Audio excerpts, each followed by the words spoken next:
qilma ey ko'ngil, agar bilsang Robbing barchasidan xabardordir. Farishtalar esa har bir qadamingni, har bir sabringni yozib borishmoqda. Qalbingdagi og'riqlarni bandalariga emas, eng buyuk zotga ayt. U sukunatingni ham eshitadi. Bilaman, juda charchading. Nohaqliklar yuragingni ezib tashladi. Sinovlar sabringni toliqtirmoqda, ammo bir haqiqat borki, har singan yeringda rahmat yashirindir. Alloh singan qalblarga juda yaqin. Balki farzand dog'dadirsan, balki xiyonat ko'rding, balki yo'qlik va muhtojlikdadirsan.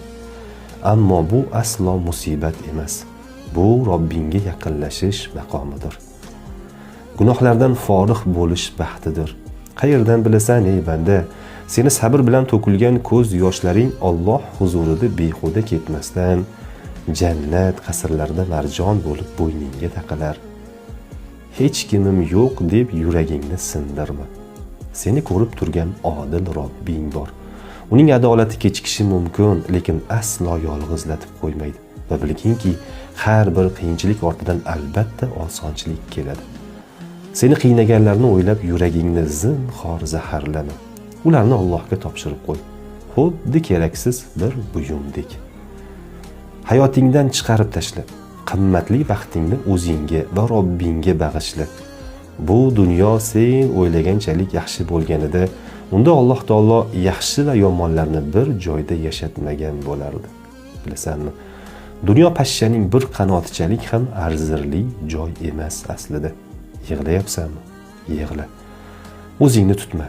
Ko'z yoshlaring qalbingni yuvsin, ammo dunyoning o'tkinchi g'amlariga qalbingni topshirib qo'yma. Bu dunyo abadiy emas. Xotirjam bo'l. Duolaring ko'kka ko'tarilsin. Unutma, bugun og'ir bo'lsa, ertangi kuning yengil bo'ladi. Chunki Robbingning har bir ishida mislsiz hikmat va xayr bordir.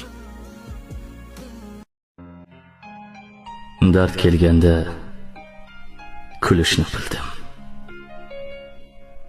G'amga tayyor turishni bildim.